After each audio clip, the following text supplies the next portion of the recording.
Récemment, Playboi Carti a enfin sorti son album I Am Music. Et normal, plein de gens dans mon entourage IRL ou sur les réseaux sociaux étaient giga hype. L'album était attendu depuis des années et était reporté je ne sais combien de fois.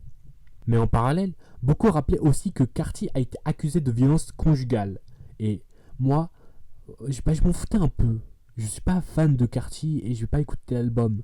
Donc, j'ai pas eu forcément à me poser la question. Mais après qu'un vieux tweet à moi a refait surface, quand j'avais 17 ans, et que je défendais Toriyama comme si c'était mon oncle, et quand je relis ça aujourd'hui, ouais, non, je suis pas d'accord avec le moi d'avant du tout.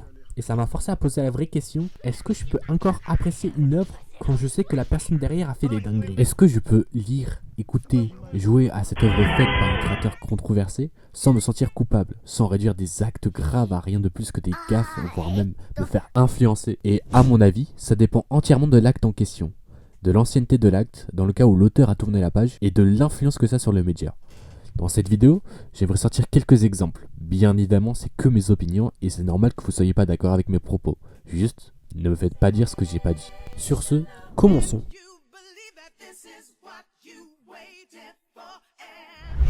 Je pense et j'espère que tout le monde qui regarde cette vidéo pense que la pédophilie c'est mauvais. Mais un peu moins de personnes pensent que le lolicon et le shotacon et ses dérivés ne le sont pas. Ce qui est complètement con en soi. Pour ceux qui ne savent pas ce que c'est le loli et le shota et toutes ces merdes, déjà sortez dehors. Inspirez. Ressentez en vous la gratitude en Dieu qui vous a épargné de ce monde cruel jusqu'à maintenant. Expirez. En bref, le loli c'est un terme japonais qui désigne un type particulier de dessin de gosse. Je n'ai pas besoin de préciser lesquels, vous pouvez facilement les deviner. Et certaines personnes, quand tu leur dis que c'est super louche de style crayon sur ce genre de trucs, vont venir en masse pour te dire eh bien en fait tu vois elle a 2000 ans en vrai, elle a beau ressembler à une gamine de 5 ans mais elle a 2000 ans. Ou c'est toi le mec louche, c'est qu'un dessin, voire même Bogmoul. Tu es un pédophile. Bref, nous perdons pas en chemin. J'ai beau avoir un tas d'arguments sur pourquoi le loli ça devrait être illégal, c'est pas un mec de 19 ans avec un avatar de meuf d'animé qui va changer la vie d'un Gunner pro. Je parle de ce sujet en particulier car là on atteint un niveau où il n'y a pas que les drama queens qui vont te dire que c'est repoussant quoi. Je peux citer Made in Abyss, d'accord c'est de la pique littérature, d'accord c'est bien dessiné, mais il y a aussi des dessins repoussants. Je peux citer Omori ou ignorant le manga qui est vraiment sus pour le coup, ça peut être le pick fiction. Je ne jouerai pas au jeu juste parce que Homocat est une shotacon. J'ai pas envie qu'une personne pareille ait une influence sur moi. Et vous pouvez utiliser l'argument du faut être complètement débile pour ne pas faire la différence entre le bien et le mal, et que c'est close-minded. Et vous aurez raison, mais quand même. Ajoutons aussi que j'ai pas envie de supporter financièrement une personne pareille. Après, d'un autre côté, peut-être que cette façon de penser me fait rater beaucoup d'expériences. J'ai parlé avec des personnes qui ont aimé Omori pour le coup. Et qui m'ont parlé de l'impact que ce jeu a eu sur eux. Et je suis pas un attardé mental, contrairement à la vidéo qui va te hurler dessus parce que ton média favori est fait par un groupe pédophile. Le problème avec le débat faut-il séparer l'œuvre de l'artiste, c'est qu'on veut souvent des réponses simples à des cas hyper complexes, genre une règle magique qui marche à chaque fois. Parce que tous les artistes controversés ne sont pas dans le même panier, et toutes les œuvres non plus.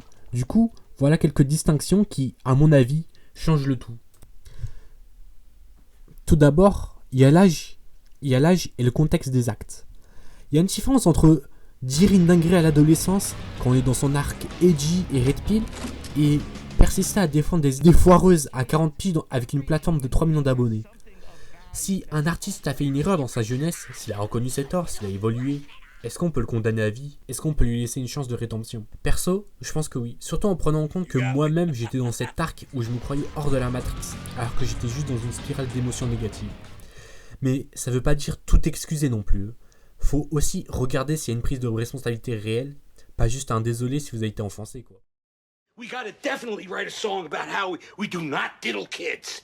Do not diddle kids, it's no good diddling kids. Offensé quoi. Puis, il y a le lien entre l'œuvre et les actes. Là, c'est un vrai point clé. Est-ce que les actes de l'artiste influencent directement l'œuvre? Par exemple, un écrivain accusé de violence qui écrit des histoires ultra romantiques et respectueuses. Peut-être que tu peux faire abstraction. Un mangaka qui fétichise des enfants et qui insère des scènes cheloues dans toutes ses œuvres. Bah là non, c'est dans le produit, c'est plus dissociable. C'est là la différence entre une œuvre neutre et une œuvre contaminée par l'idéologie ou les actes de son auteur. Et ensuite, il y a l'impact financier et culturel. Soutenir une œuvre aujourd'hui, c'est pas juste la consommer, c'est aussi lui donner du pouvoir. Tout d'abord un pouvoir financier, l'artiste gagne de l'argent, vend des produits et signe des contrats. Puis il y a le pouvoir d'influence. Plus de fans égale plus de portée, égale plus de légitimité. Même quand il ou elle fait n'importe quoi, de plus cette partie existe aussi même si tu pirates le média en question. Donc oui, si tu continues à consommer un média, tu participes à sa visibilité, indirectement. C'est pas forcément un mal, mais c'est pas un autre. Et il y a aussi un truc symbolique. Tu choisis ce que tu valorises, ce que tu transmets. Est-ce que tu as envie que ça fasse partie de ce que tu montres comme valable? Et enfin, il y a la réception des autres. Tu peux dire, moi je sais faire la part des choses, mais si des gens victimes des mêmes violences que l'artiste a commises te voient soutenir son œuvre, ça peut leur faire mal, même si t'as pas de mauvaises intentions. C'est pas une question d'être woke ou hypersensible, c'est une question de décence. Donc faut être prêt à assumer les conséquences sociales de tes goûts, et à en discuter sans se braquer. En fin de compte, séparer l'œuvre de l'artiste est une question très subjective, influencée par la gravité des actes, leur impact sur l'œuvre et nos propres valeurs. Certains peuvent apprécier une création sans cautionner son auteur, tandis que d'autres refusent d'y toucher pour des raisons morales ou éthiques. Aucun choix n'est fondamentalement mauvais tant qu'il est assumé et réfléchi. Mais quoi qu'il en soit, soutenir financièrement ou s'inspirer d'un créateur impliqué d'une certaine manière, c'est accepter une part de son influence.